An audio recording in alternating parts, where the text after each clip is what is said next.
Hi guys, எல்லோரும் எப்படி இருக்கீங்க?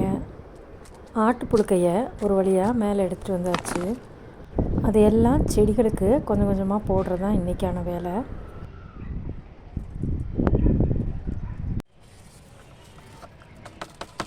இது மல்பெரி செடி, இதையும் பாட்டிங் பண்ணியாச்சு.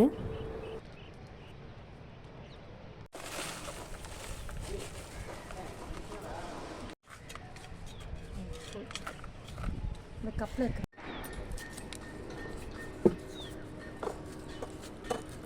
இந்த கருவேப்பிலை செடி வச்சு கிட்டத்தட்ட 1.5 வருஷத்துக்கு மேலே தான் இருக்கும்.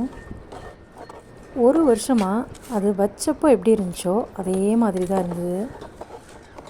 அப்புறம் அதை எடுத்துட்டு அந்த மண் கலவையில் நல்லா உரமெல்லாம் கொடுத்து திரும்ப வச்சப்போ கொஞ்சம் நல்லா வளர்ந்தது. கற்பூர துளசி, 60ஆம் பச்சை இதெல்லாமே சின்ன சின்ன பாட்டில் வச்சுருந்தேன். இப்போது நிறைய பாட்ஸ் எல்லாம் வாங்கினதுனால அதெல்லாம் எடுத்து கொஞ்சம் பெரிய பாட்டில் வச்சிடலான்னு சொல்லி தோண்டி எடுத்தாச்சு.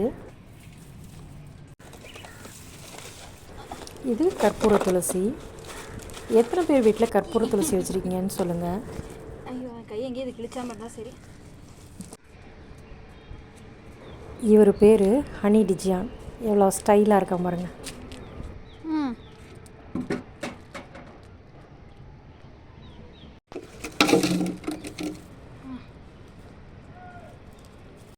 நல்லா வந்துருச்சு, போகிற கிடலாமல்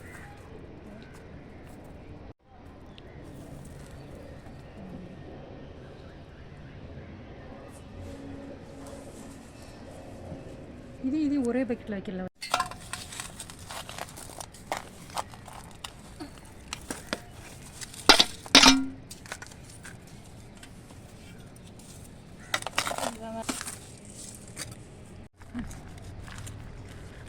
ஆட்டு புழுக்க நிறைய கிடச்சிது.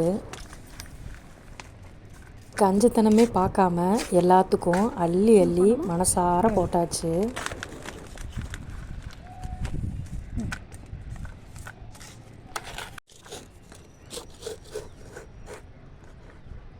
இந்த 60ஆம் பச்சையை பெரிய பாட்டில் நட்டு வச்சாச்சு.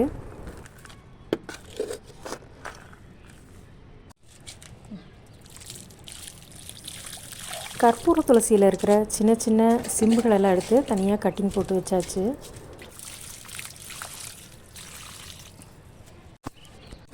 ஆட்டு புழுக்கையை நல்லா தட்டி பவுடராக போடுங்கன்னு சொல்லுவாங்க. இங்கே உள்ள வேலையை பார்க்குறக்கே டைம் இல்லை. இதில் இதை வேறு பொடிச்செல்லாம் போடுறதுக்கு சுத்தமாக முடியாது.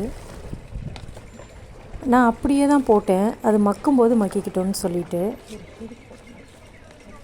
ஒரு வழியாக ஆட்டு புழுக்கையை எல்லா தொட்டிலையும் போட்டாச்சு. அடுத்த தடவை மகசூல் எப்படி எடுக்கிறோன்னு பாருங்களேன். ஓனரம்மா மைண்ட் வாய்ஸ். பிடுங்கிறது 2 கத்திரிக்காயும் 3 வெண்டைக்காயும். இதில் பேச்சப்பாரு மகசூல் எடுக்க போகிறாங்களாம்மா. மகசூல் அப்படியே அறுத்து தள்ளிட்டாலும்.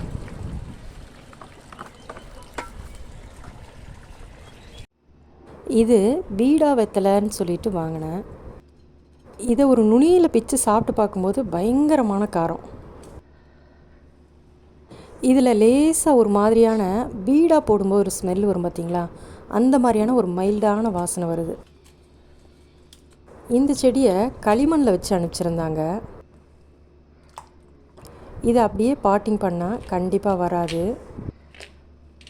அதனால் ஒரு நாளெல்லாம் ஊற வச்சு அதில் இருக்கிற களிமண்ணெல்லாம் எடுத்துட்டு அதுக்கப்புறமா ரீபாட்டிங் பண்ணேன்.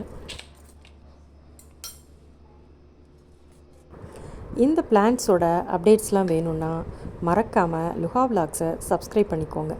சப்ஸ்கிரைப் பண்ணுறது மட்டும் இல்லாமல் மிஸ் பண்ணாமல் எல்லா வீடியோக்களையும் வாட்ச் பண்ணுங்கள்.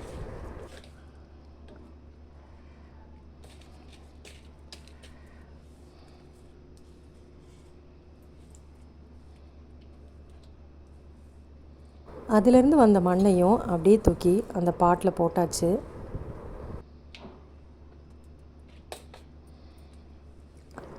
அந்த தண்ணியையும் வேஸ்ட் பண்ணல, அதில் ஊற்றியாச்சு. இப்போல்லாம் கொஞ்சோண்டு செம்மண்ணோ தோட்ட மண்ணோ கிடச்சா வேஸ்ட் பண்ணுறக்கே மனசு வரதில்லை. கூட்டி வரை அதை அப்படியே தொட்டியில் போட்டுடுறேன். என்ன மாதிரி வியாதி யாருக்கெல்லாம் இருக்குதுன்னு சொல்லுங்கள். சிந்தாமணி கிழங்குன்னு சொல்லிட்டு கட்டிங் 200 கொடுத்து வாங்கின அழகந்தான் இவன்.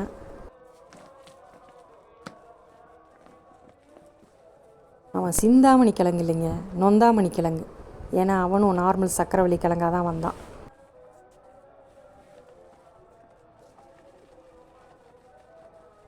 ஏதாவது கிழங்கு இருக்கா பையா? கிழங்கு கிழங்கு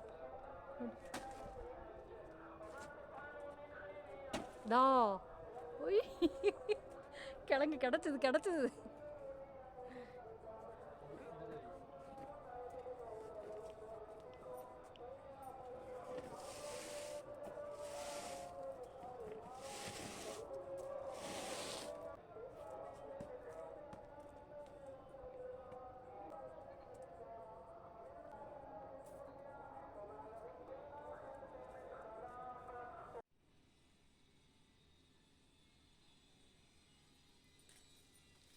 ஒரு வழியாக இவ்வளோ கிழங்கு கிடச்சிதுங்க. ஆனால் கண்டிப்பாக இது 6 மாதத்துக்கு மேலே தான் இருக்கும்.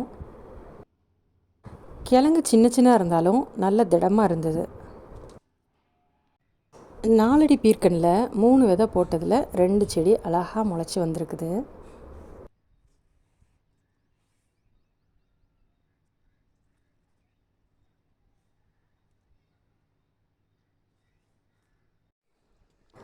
இந்த மல்லி ரகத்தில் என்கிட்ட குண்டு மல்லி, மதுரை மல்லி, ராமேஸ்வரம் மல்லி, இருவாச்சி மல்லி அப்படின்னு சொல்லிட்டு 4 ரகம் வச்சுருக்கேன்.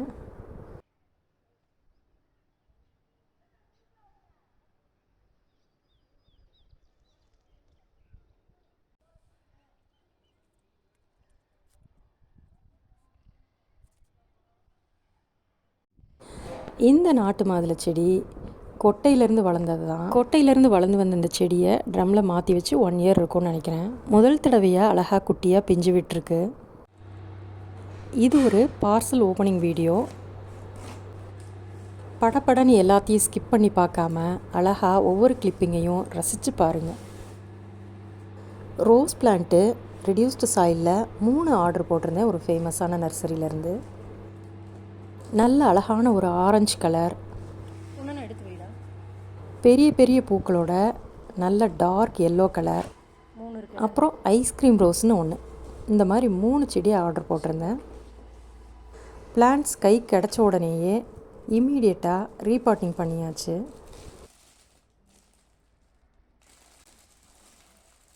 5 கிலோ பேக்கில் வர்ற ரோஸ் செடியை நமக்கு 1/2 கிலோவாக குறைச்சி ரெடியூஸ்டு சாயிலுங்கிற பேரில் அனுப்புகிறாங்க.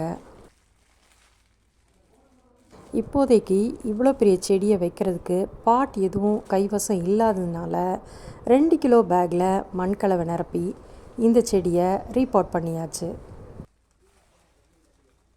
இப்படி வச்சுட்டு மண்ணை போட்டுக்கலாம். இந்த செடிகளை கண்டிப்பாக 1 வாரம் நிழலில் தான் வச்சாகணும். செடி பெருசு இல்லை, தண்ணி கூட கீழே இறங்கிக்கும். இது மேலே மறுபடியும் கொஞ்சம் மண் போடணும்.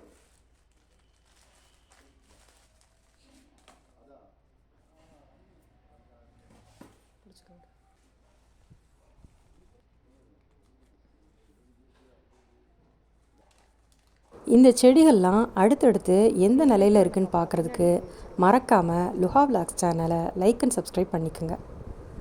Happy gardening. பாய்.